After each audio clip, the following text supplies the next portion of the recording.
नमस्कार दोस्तों, कैसे हैं आप। आशा करती हूँ अच्छे होंगे, स्वस्थ होंगे और मस्त होंगे। तो जी एक नए व्लॉग में आपका फिर से स्वागत है। और हमारी सुबह की शुरुआत हो चुकी है। और सबसे पहले आप सभी को नवरात्रि के दूसरे दिन की हार्दिक शुभकामनाएं। माता रानी का आशीर्वाद आप सभी पर हमेशा बना रहे। तो जी हमारी सुबह की शुरुआत हो चुकी है और हम नहा धो चुके हैं और अब मैं करूँगी पूजा।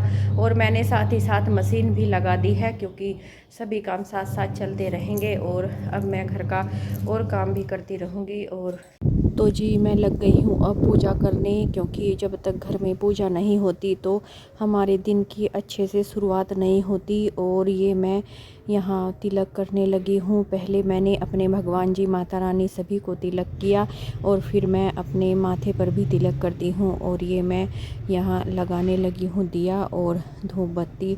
तो जी मेरी पूजा लगभग हो चुकी है और अब मैं करूँगी घर का बाकी काम। और ये मैं कपड़े धो रही थी तो आधे कपड़े लगभग धुल चुके हैं और इसलिए आज मैंने सुबह जल्दी ही मशीन लगा दी थी, क्योंकि फिर पूरा दिन काम ज़्यादा फैल जाता है और कपड़े एक बार अगर धुलने लगें तो 3-4 घंटे कैसे निकल जाते हैं तो पता ही नहीं चलता। और जब तक कपड़े ना धुलें तो झाड़ू पोछा भी नहीं होता, क्योंकि फिर घर दोबारा से गंदा हो जाता है। गीले पैर बच्चे इधर से उधर लेकर घूमते रहते हैं। तो इसलिए मैं जब तक सारे कपड़े ना धुले तब तक घर में झाड़ू पोछा नहीं करती। कपड़े धुलने के बाद ही फिर मैं घर की साफ़ सफाई में लगती हूँ, क्योंकि फिर घर में गीला नहीं होता। और देखो ये मेरे कपड़े सभी लगभग अब धुल ही चुके हैं। अब मैं इनको जाऊंगी छत पर फैलाने, क्योंकि अब हवा भी दिन में बहुत ज़्यादा चलने लगी है और फिर हवा में कपड़े इधर उधर भी पड़े रहते हैं। इसलिए मैं थोड़ा जल्दी ही कपड़ों को फैलाती हूँ।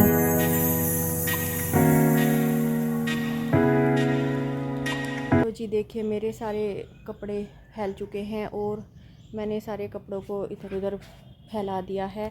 और अब ये जल्दी ही सूख जाएंगे, क्योंकि अब धूप ज़्यादा होने लगी है और कपड़े धूप में जल्दी सूख जाते हैं। और अब तो इतनी तेज़ धूप होती है कि थोड़ी धूप भी बहुत होती है कपड़ों को, और फिर हवा भी चल जाती है। तो इसलिए आज मैंने कपड़े जल्दी धो दिए थे और मशीन जल्दी लगा दी थी ताकि काम जल्दी निपट सके, क्योंकि फिर धूप ज़्यादा हो जाती है और धूप में काम करना बहुत मुश्किल होता है।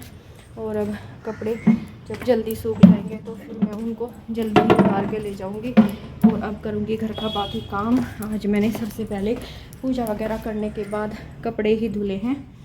तो जी अब लगती हूँ घर की साफ़ सफाई में और फिर करूंगी बाकी का काम।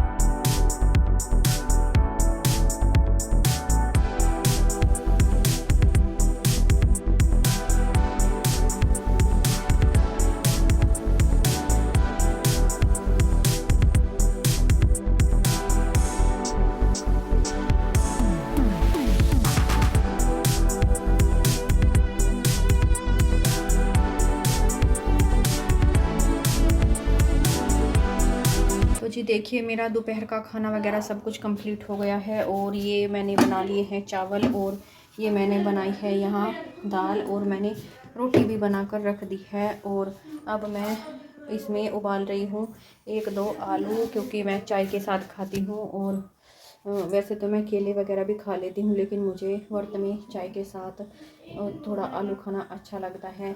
और या मूंगफली वगैरह भून लूँगी, लेकिन अभी मेरा आलू खाने का मन कर रहा था चाय के साथ, तो इसलिए मैं ये उबालने लगी हूँ। खाना तो मैंने बना लिया था, तो अब चाय पीऊँगी और उसके साथ ही बस इसे खाऊँगी।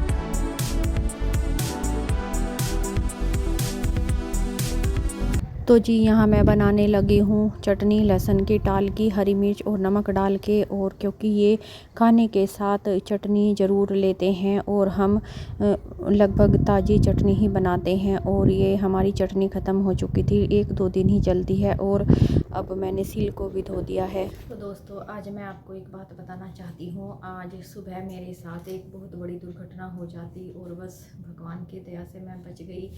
आप ये देख सकते हैं, ये मेरा दुपट्टा। और ये पता है ऐसा कैसे हुआ, क्योंकि आज जब सुबह मैं मंदिर गई थी भोलेनाथ जी के दर्शन करने और जल चढ़ाने, तो वहाँ पर जब मैं पूजा कर रही थी तो मेरा ध्यान तो पूजा में था और वहाँ पर एक लेडीज आई, उसने जलता हुआ दीपक वहीं पर रख दिया और मुझे पता नहीं था कि उसने वो दीपक कब रखा और उस दीपक से मेरे दुपट्टे में आग लग गई। और ये देखो इतना जल गया और ये आग एकदम से काफ़ी ज़्यादा इतना ऊंचा फैल गई थी।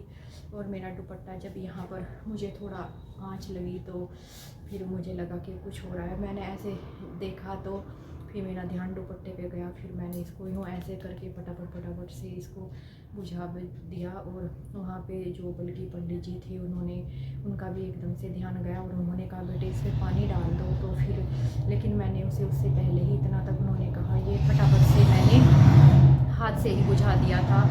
और अगर 1 सेकंड भी मेरा ध्यान और इस पे ना पड़ता तो आग लगभग पूरी फैल जाती और बस पता नहीं क्या हो जाता। तो भोलेनाथ जी की कृपा से ही शायद मैं आज बच गई, वरना आज तो पता नहीं मेरे साथ क्या होता।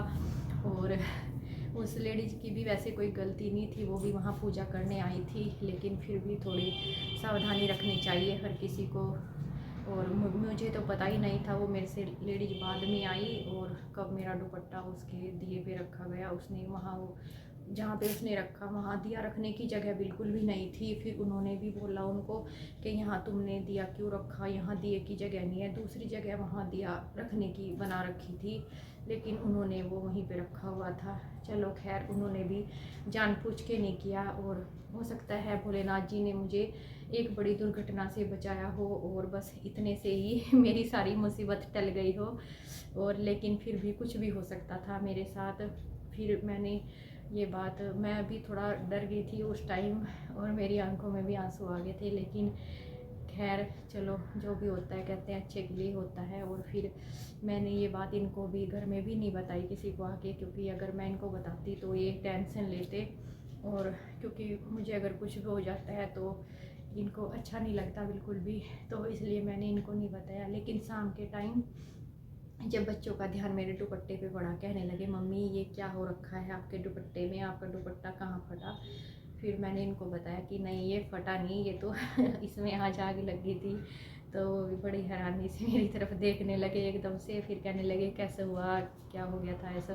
तो फिर मैंने उन्हें बताया कि आज ऐसे सब मेरे साथ हुआ। चलो फिर भी कहने लगे चलो फिर भी भगवान ने ठीक ही किया, मतलब तुम बच गई भगवान की कृपा से, वरना आज तो बस हमारे घर में पता नहीं क्या हो जाता। तो जी शायद बड़ों के आशीर्वाद से, जो मुझसे प्यार करते हैं उनके आशीर्वाद से आज मुझे कुछ नहीं हुआ। लेकिन फिर भी चलो मैं तो भोलेनाथ जी का ही आशीर्वाद कहूँगी, क्योंकि मैंने इसे आग को अपने हाथों से ही ऐसे करके बुझाया। और देखिए मेरे हाथ दोनों बिल्कुल सही हैं और इनमें कुछ भी नहीं हुआ, जबकि आग ज़्यादा ही जली हुई थी और मैंने ऐसे बुझाया, ज़रा सा भी मैंने पानी भी नहीं लगाया और आग बहुत अच्छे से बुझ गई। और मेरे हाथों में मतलब पता भी नहीं चला मुझे कि मैं आग को टच कर रही हूँ। तो ये शायद भोलेनाथ जी की कृपा हो सकती है। तो जी बस मैं यही बताना चाहती थी आपको, मैंने सुबह ये बात नहीं बताई थी। तो जी बस ठीक है, यही बताना चाहती थी। तो जी अब मैं लग गई हूँ व्रत का खाना बनाने। और ये मैंने यहाँ पर आलू सींधे नमक के जो बनते हैं वो बना दिए हैं। और अब मैं लगी हूँ कुट्टू के पराठे बनाने। कुट्टू के पराठे भी हम आलू डाल कर ही बनाते हैं उसमें, क्योंकि उनका टेस्ट अच्छा लगता है और सींधा नमक और हरी मिर्च भी डालते हैं। तो जी अब ये मेरे परांठे लगभग बन चुके हैं और मैंने बच्चों को भी खाने के लिए दे दिए हैं। बच्चे खा रहे हैं और इधर मैं बना रही हूँ, क्योंकि हम सभी रात को एक जैसा ही खाना खाते हैं, बच्चे और मैं तो मतलब बच्चे तो और ये तो व्रत नहीं रखते, लेकिन फिर भी हम सब एक जैसा ही रात को खाना खाते हैं और बच्चों को ये खाना बहुत पसंद आता है और वो नवरात्र आने का वेट करते रहते हैं, क्योंकि ये तो प्रसाद होता है और प्रसाद की तो बात ही कुछ अलग होती है, उसमें माँ का आशीर्वाद होता है। तो जी हमारा खाना वगैरह सब कुछ हो चुका है, बच्चों ने तो खा लिया है खाना, बस मैं और ये अभी खाना खाने भी ना रहे हैं, तो हम भी खाना खा लेंगे अब। और इसी के साथ हम आज का व्लॉग समाप्त करते हैं। एक नए व्लॉग में आपसे फिर मिलेंगे, तब तक के लिए गुड नाइट, गुड बाय।